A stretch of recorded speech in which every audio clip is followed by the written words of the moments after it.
Hello बंधु, मैं Ashoka sir आप सभी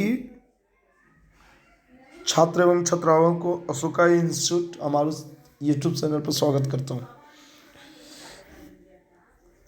आज मैं कक्षा 10 के बच्चों के लिए संस्कृत विषय का ऑब्जेक्टिव प्रश्न प्रथम पाठ का लाया हूँ, अर्थात मंगलम।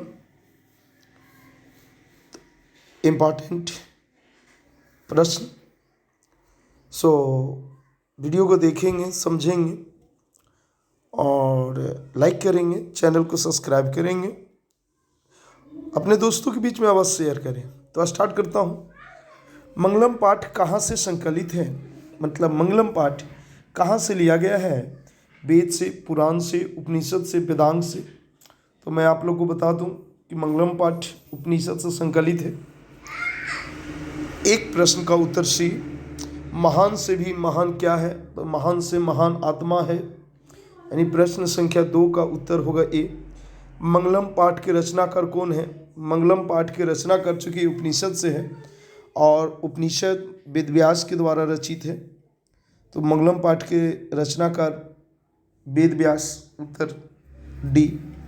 उपनिषद के रचनाकार कौन हुए? तो उपनिषद के रचनाकार वेद व्यास ही ने होगा, कॉमन सेंस की बात है।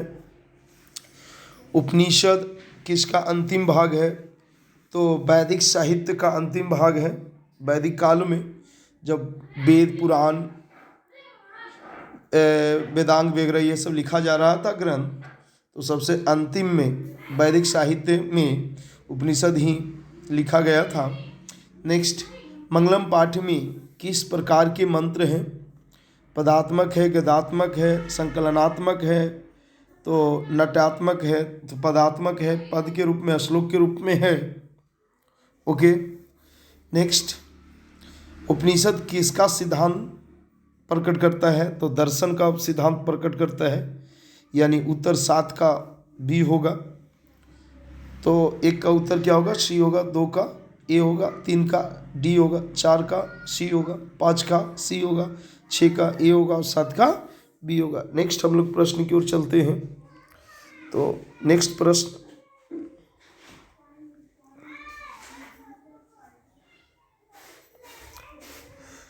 मंगलम पाठ का मंत्र हमने बताया पदात्मक। उपनिषद किसका सिद्धांत प्रकट करता है? तो उपनिषद हमने बताया दर्शन का। किसे वश में नहीं किया जा सकता है, यानी आत्मा को वश में नहीं किया जा सकता है। ओके। विद्वान शोक रहित होकर किसको देखता है? तो विद्वान लोग शोक रहित होकर के किसको देखता है? तो परमात्मा को देखता है। शोक रहित होना पड़ता है तब आप परमात्मा के दर्शन कर सकते हो, ऐसा श्लोक में बताया गया है। विद्वान शोक रहित होकर किसको देखता है? तो परमात्मा। ओके, 9 का सी होगा।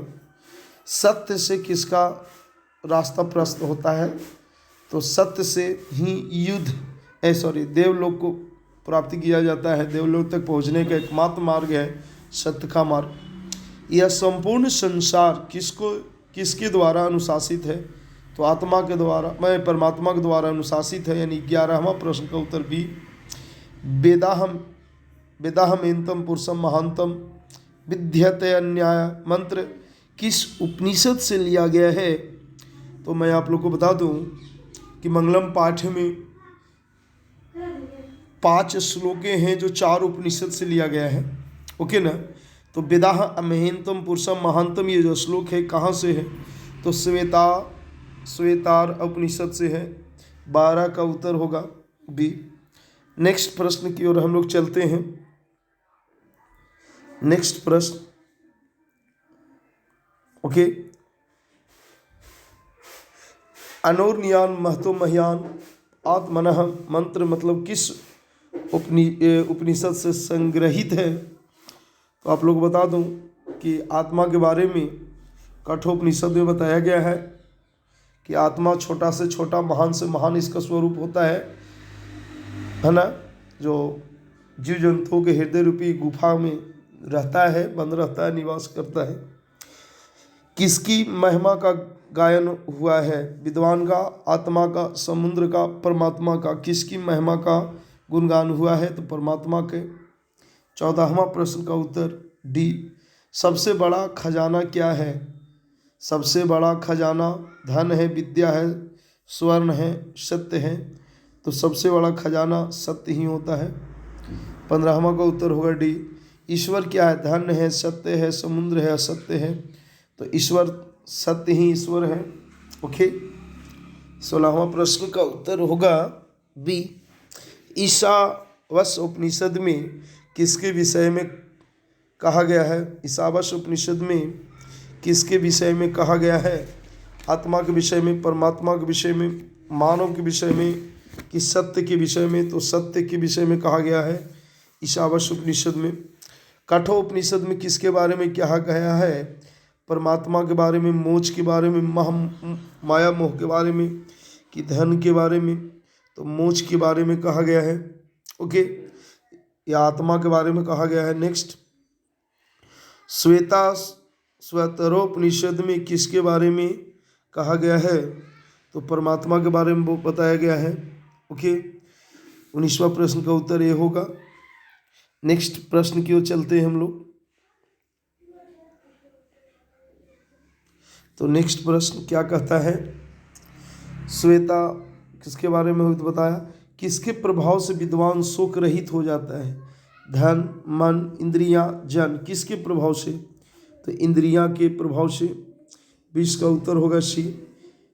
ओके, सत्य मार्ग से विद्वान कहाँ जाते हैं? तो देवलोक की प्राप्ति होता है। 21 का उत्तर ये। कौन अपने नाम और रूप को छोड़कर समुद्र में मिल जाता है?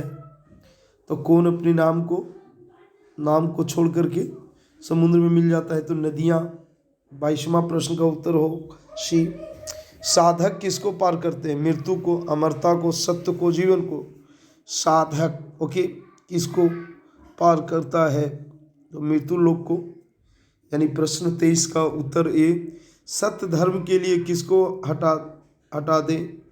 तो सत्य धर्म के लिए पहला ही श्लोक में है, हिरण्यमेन पात्रेण सत्यास। तो डी होगा इसका उत्तर। हिरण्यमेन पात्र को, सोने जैसे चमकते हुए आभरण पात्र को। सत्य का मुख किस पात्र से ढका हुआ है? तो स्वर्ण से, सोने से। 25वां का उत्तर ये। नदियाँ क्या छोड़कर समुद्र में मिल जाते हैं? स्वरूप को, नाम को, काम को, जल को? क्या छोड़कर मिल जाते हैं? तो अपना नाम को। तो वीडियो अगर अच्छी लग रहा हो तो प्लीज़ लाइक करेंगे ज़रूर, सब्सक्राइब अवश्य करें चैनल को। प्राणियों के हृदय रूपी गुफा में कौन बंद होता है? देव, राक्षसम, आत्मा, शरीरम? तो आत्मा बंद रहता है। नेक्स्ट प्रश्न हम लोग चलते हैं मेरे प्यारे। तो ये सब वीडियो देखें और शेयर अवश्य करें दोस्तों के बीच में। नेक्स्ट 28वां प्रश्न हम लोग पढ़ते हैं, देखते हैं क्या है 28वां में। नदियाँ कहाँ मिल जाती हैं? तो नदियाँ अपना नाम छोड़ करके समुद्र में मिल जाती है। किसकी जय होती है? सत्य की जय होती है।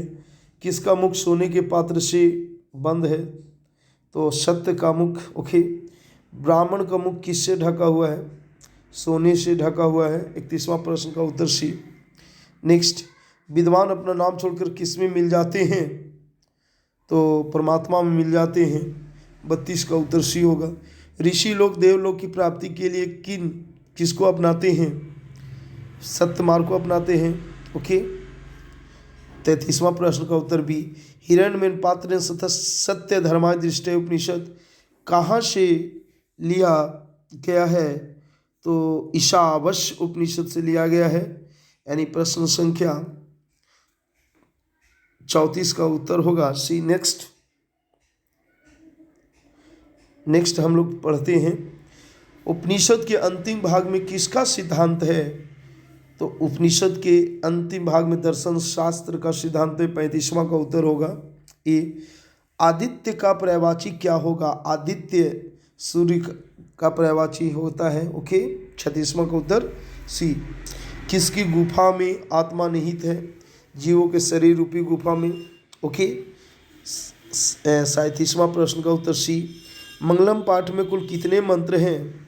तो मंगलम पाठ में 5 मंत्र हैं, और अगर यही रहता है कि मंगलम पाठ में कितने उपनिषद से मंत्र संकलित है, तो 4 उपनिषद से संकलित है। तो आज हम इस वीडियो में 38 क्वेश्चंस वाला चैप्टर को लाया। अगर आप लोग अच्छा लगेगा तो ज़रूर बताइएगा, और नेक्स्ट क्या है, आप लोग अगर कमेंट में लिखते हैं कि नेक्स्ट वीडियो भी चाहिए नेक्स्ट चैप्टर का, तब हम लाऊंगा। ओके, तो आप लोग ज़रूर से ज़रूर वीडियो को शेयर करें, सब्सक्राइब अवश्य करें। ओके, और कमेंट बॉक्स में अपनी राय ज़रूर दें। जो चैप्टर आपको पढ़ना है, उसका क्वेश्चन देखना है, उत्तर देखना है, तो बोलेंगे कमेंट बॉक्स में।